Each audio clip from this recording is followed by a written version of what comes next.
రైతు భరోసా అంటే ఎంత ఎకరానికి 6,000 ఒకసారి అంటే 2 సార్లు కలిపి 12,000. దాంట్లో కూడా కొంచెం డుంకి కొట్టినాం. ఎట్లా అంటే 7,500 ఇస్తామని చెప్పినాం, అవునా? కానీ ఇక చేస్తే మీకు ఏం చెప్పాలి, ఉన్నట్టు చెప్పిన రాష్ట్ర ఆర్థిక పరిస్థితి బాగలేకపోవడం వల్ల రైతు బంధు మీకు తెలుసు, రైతు భరోసా పేరు మార్చింది. రైతు భరోసా కూడా గవర్నమెంట్ రాగానే ఎమ్మటే ఇచ్చిందా? ఎంత ఇచ్చారు? 5,000 నాకు ఇచ్చినప్పుడు మన కాంగ్రెస్ వచ్చిన ఇచ్చిండ్రు. మధ్యలో మాత్రం ఒకసారి డుంకి కొట్టింది. ఒకటే తిరుగుతున్నారు జనం, ఊళ్ళో పోతే ఒకటే తిరుగుతున్నారు.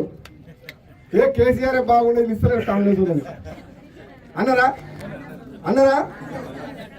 కానీ కేసీఆర్ బాగుండే రైతు బంధు ఇవ్వలేదు అన్నారు. కానీ ఎందుకంటే అక్కడ పోతే గ్రామ సభలో ఎక్కడ పెద్ద లొల్లి అవుతుందంట. ఎందుకు లొల్లి అవుతుంది అర్థమయ్యేటట్టు ప్రజలకు చెప్పాలి. ప్రభుత్వ ఆలోచన ఎంతసేపు పేదవాళ్లకు సంక్షేమ పథకాలు అందాలన్నదే ఈ కాంగ్రెస్ పార్టీ ప్రభుత్వ లక్ష్యం, మా లక్ష్యం.